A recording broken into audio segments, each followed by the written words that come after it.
Assalamualaikum warahmatullahi wabarakatuh. Sebelumnya, perkenalkan nama saya Nur Hikmah dari kelas MN23O.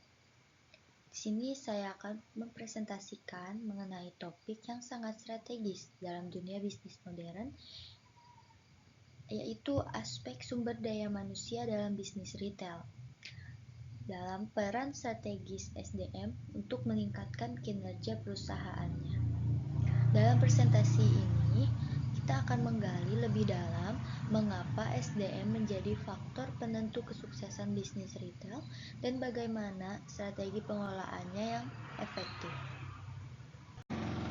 Sebelum masuk ke inti, mari kita pahami dulu apa sih bisnis retail itu. Menurut Kotler 2005, bisnis retail ini mencakup semua kegiatan yang terlibat dalam penjualan barang atau jasa langsung kepada konsumen akhir untuk penggunaan pribadi. Fungsinya yaitu memecah produk, menyediakan variasi produk, dan juga menjadi penghubung produsen kepada konsumen. Contohnya, supermarket, minimarket, toko pakaian, dan juga elektronik. Atau bahkan warung kelontong di pinggir jalan. Seperti yang saya sebutkan tadi, mereka ini berfungsi sebagai mata rantai terakhir dalam distribusi yang menghubungkan produsen dengan kita sebagai konsumen akhir. Nah, mengapa SDM ini begitu vital dalam retail? Atau mengapa SDM ini begitu penting dalam retail? Jawabannya sangat sederhana namun powerful, karena di bisnis retail, setiap karyawan adalah wajah perusahaan. Bayangin, kalau ada konsumen masuk ke toko, siapa yang menyapa? Pasti security. Siapa juga yang membantu mencari produk? Pramuniaga. Siapa yang melayani pembayaran? Pasti kasir. Merekalah brand ambassador yang sesungguhnya. Menurut jurnal yang pernah saya baca, toko dengan SDM terlatih mengalami peningkatan kepuasan pelanggan hingga 35% dan repeat customer hingga 25%. Bahkan 97% customer memutuskan tidak kembali ke toko karena pengalaman pelayanan yang buruk. Jadi bukan karena produknya, tetapi pelayanan buruk yang mereka alami saat ke toko tersebut. Jadi ini membuktikan kualitas SDM menentukan nasib bisnis retail. Sehingga tanpa SDM yang berkualitas, retail tidak dapat bersaing di pasar yang ketat. Meski sangat penting, pengelolaan SDM retail tentu tidaklah mudah. Di sini ada 4 tantangan utama SDM dalam retail. Yang pertama ada jam kerja yang panjang atau ekstensif, seperti toko buka 7 hari seminggu atau 12 sampai 24 jam sehari. Juga ada sistem shift yang melelahkan, tentu saja bisa menyebabkan burnout dan menurunkan kualitas hidup karyawan. Yang kedua ada tekanan biaya atau mengontrol biaya yang ketat. Biaya SDM bisa mencapai 40 hingga 60% dari total biaya operasional. Untuk toko dengan 50 karyawan, ini bisa berarti 400 sampai 600 juta per bulan. Sehingga efisiensi ini jadi keharusan. Yang ketiga, ada perubahan demokrasi tenaga kerja, seperti generasi Z menginginkan fleksibilitas, sementara generasi senior mengharapkan stabilitas. Menyatukan perbedaan ini tentu saja membutuhkan pendekatan khusus. Yang terakhir ada tingkat perputaran karyawan yang tinggi. Biaya rekrut dan training satu karyawan baru mencapai 5-15 juta. Jika turnover 5 orang per bulan, maka 75 juta pasti terbuang percuma. Struktur organisasi yang tepat adalah fondasi keberhasilan. Di sini ada 4 model struktur organisasi dalam retail. Yang pertama yaitu struktur fungsional. Itu berdasarkan departemen seperti penjualan, pembelian, juga SDM.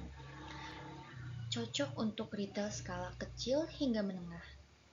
Kedua ada struktur produk, yaitu berdasarkan kategori barang seperti fashion, elektronik, yang ideal untuk departemen store.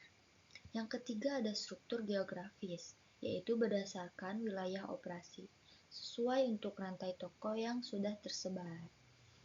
Yang keempat ada struktur kombinasi, yaitu gabungan dari beberapa model, biasanya dipilih retail besar dengan operasi yang kompleks. Sehingga kunci suksesnya, pilih struktur yang sesuai dengan skala bisnis dan memudahkan koordinasi. Di sini ada tahapan pengelolaan SDM. Pengelolaan SDM yang efektif ada 5 tahapan. Yang pertama, rekrutmen yang strategis. Seperti tidak hanya cari yang pintar, tetapi yang cocok dengan budaya retailnya. Gunakan behavioral interview, yaitu ceritakan pengalaman handle customer marah. Yang kedua, ada orientasi yang mendalam. Jangan hanya serahkan handbook, tetapi lakukan shadowing 3 hari dengan senior, terapkan buddy system untuk 30 hari pertama. Yang ketiga, ada pelatihan berjenjang atau blended learning. 70% on-job training, 20% coaching, 10% classroom. Contohnya, kasir latihan dengan dummy transaction 100 kali sebelum handle customer sungguhan. Yang keempat, ada pemberdayaan yang terkontrol. Buat authority metric yang jelas. Seperti kasir boleh fee transaction maksimal 500.000. Namun supervisor bisa sampai 2 juta. Yang terakhir ada continuous improvement, yaitu evaluasi berkala dan perbaikan berkelanjutan. Feedbacknya harus dua arah dan juga konstruktif. Karyawan yang termotivasi adalah mesin penggerak bisnis retail. Ada 3 pendekatan yang terbukti sudah efektif. Yang pertama, ada kebijakan tertulis dan juga pengawasan, yaitu timeline promosi yang jelas seperti 0-6 bulan percobaan, 6-12 bulan tetap, 12-24 bulan eligible promosi. Sertifikat keterampilan untuk setiap level, pelatihan silang untuk perluasan skill. Yang kedua ada insentif, yaitu komisi yang berjenjang seperti 1% untuk target 100%, 2% untuk target 120%, 3% untuk target 150%. Ada juga untuk bonusnya, yaitu seperti 15.000 untuk 6 bulan, 1 juta untuk 1 tahun. Ada juga untuk non-finansialnya seperti parkir khusus, SIP yang fleksibel, juga asuransi keluarga. Ada juga budaya organisasi, yaitu karyawan terbaik bulanan dengan piagam dan insentif. Pengakuan mingguan dalam briefing pagi, juga perayaan untuk pencapaian timnya. Sehingga motivasi yang tepat menciptakan lingkungan kerja positif dan berkinerja tinggi. Di sini selanjutnya ada studi kasus dari JCPenney, yaitu JCPenney ini merupakan salah satu retailer ternama dari Amerika Serikat yang menghadapi tantangan besar di era retail modern. Dengan persaingan yang semakin ketat dari e-commerce dan perubahan perilaku konsumen, JCPenney ini menyadari bahwa kunci transformasi tidak hanya terletak pada produk dan harga, tetapi pada pengelolaan SDM yang inovatif. Perusahaan ini melakukan 3 terobosan strategis dalam manajemen SDM yang menjadi pelajaran berharga bagi industri retail global. Yang pertama yaitu penjadwalan fleksibel atau revolusi keseimbangan hidup juga kerja. JCPenney ini menerapkan sistem penjadwalan yang fleksibel, memberikan karyawan kontrol lebih besar atas jam kerja mereka. Melalui aplikasi mobil khusus, karyawan mendapatkan Yang pertama, mengatur preferensi shift dengan sesuai kebutuhan pribadinya, menukar shift dengan rekan kerja tanpa prosedur birokrasi yang rumit, mengajukan waktu libur, memilih shift tambahan yang sesuai dengan ketersediaan waktu mereka. Sehingga dampak dan juga hasilnya penurunan tingkat turnover hingga 25% dalam 18 bulan pertama. Peningkatan skor kepuasan karyawan dari 68% menjadi 85%. Ada juga pengurangan biaya rekrutmen sebesar 3,2 juta US dollar per tahun dan peningkatan produktivitas sebesar 15% karena karyawan bekerja dalam kondisi optimal. Mekanisme kerjanya, sistem menggunakan kecerdasan buatan AI yang mempertimbangkan kebutuhan operasional toko berdasarkan data historis pengunjung, preferensi ketersediaan waktu karyawan, keterampilan dan kompetensi yang diperlukan untuk setiap shift, dan juga kesesuaian dengan regulasi ketenagakerjaan. Yang kedua ini ada akses upah yang diperoleh, inovasi kesejahteraan finansial.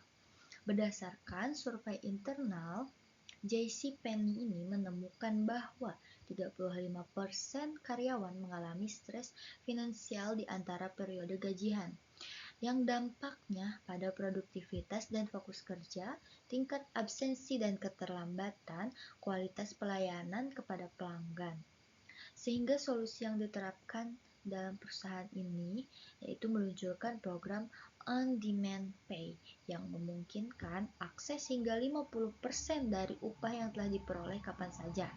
Transfer instan ke rekening bank atau kartu debit, biaya administrasi minimal 2 US dollar per transaksi atau gratis untuk transaksi pertama setiap bulan. Dan terakhir ada integritas seamless dengan sistem payroll yang sudah ada. Hasil dan juga dampaknya, penurunan tingkat stres finansial dilaporkan oleh 78% karyawan, pengurangan permintaan gaji di muka dari manajer sebesar 90%, dan juga peningkatan retensi 18% di kalangan pekerja hourly. Peningkatan skor layanan pelanggan sebesar 12%. Yang terakhir ada efisiensi proses manajerial atau transformasi digital. Transformasi digital dalam manajemen SDM perusahaan JCPenney ini mengimplementasikan platform pemberdayaan manajer yang mengotomatisasi tugas-tugas administratif. Fitur utama pada platformnya yaitu penjadwalan otomatis dengan optimasi berdasarkan prediksi penjualan, pelacakan kinerja digital dengan dashboard real-time, rekomendasi pembinaan berbasis AI berdasarkan data kinerja, dan juga saluran komunikasi yang terstruktur untuk tim dan individu. Sehingga waktu yang berhasil dialokasikan kembali yaitu pengurangan 70% waktu untuk pembuatan jadwal, pengurangan 60% waktu untuk administrasi penggajian, pengurangan 45% waktu untuk pelaporan kinerja, dan juga total waktu yang dialihkan kurang lebih 15 jam per minggu per manajernya. Dampak pada peran manajernya, waktu yang tersedia dialihkan untuk aktivitas yang bernilai tinggi, seperti pembinaan dan mentoring karyawan 40%, interaksi dengan pelanggan meningkat 25%, perencanaan strategis meningkat 30%, aktivitas pengembangan tim meningkat 35%. Hasilnya, peningkatan penjualan per jam sebesar 8,5%, peningkatan skor kepuasan pelanggan sebesar 22%, pengurangan turnover sukarela sebesar 31%, dan peningkatan keterlibatan karyawan sebesar 18 poin. Sebagai penutup, ada 3 insight yang sangat penting. Yang pertama, SDM bukan pusat biaya, tetapi pusat profit. Setiap satu yang diinvestasikan di SDM menghasilkan 5 hingga 8 return dalam berbagai bentuk. Yang kedua yaitu people first atau profit follows. Fokus pada pengembangan SDM, maka profit akan mengikuti. Yang ketiga, start small, think big. Tidak perlu revolusi, mulai dari perbaikan yang kecil dan konsisten. Langkah praktisnya, apa satu hal yang bisa kita tingkatkan hari ini? Sehingga kesimpulannya, SDM adalah tulang punggung bisnis retail. Pengelolaan SDM yang baik meliputi rekrutmen, pelatihan, motivasi, dan pengembangan berkelanjutan. Struktur organisasi dan komitmen karyawan menjadi penentu keberhasilan retail itu. Demikian presentasi yang dapat saya sampaikan. Semoga materi yang telah saya bahas dapat menjadi inspirasi dan panduan praktis dalam mengoptimalkan potensi SDM di bisnis retail kita masing-masing. Ingatlah bahwa dalam bisnis retail, the customer may be king, but the employee is the kingdom. Terima kasih atas perhatian dan partisipasinya. Mohon maaf apabila ada kesalahan kata maupun perbuatan saya. Wabillahi wa taufiq wal hidayah. Wassalamualaikum warahmatullahi wabarakatuh.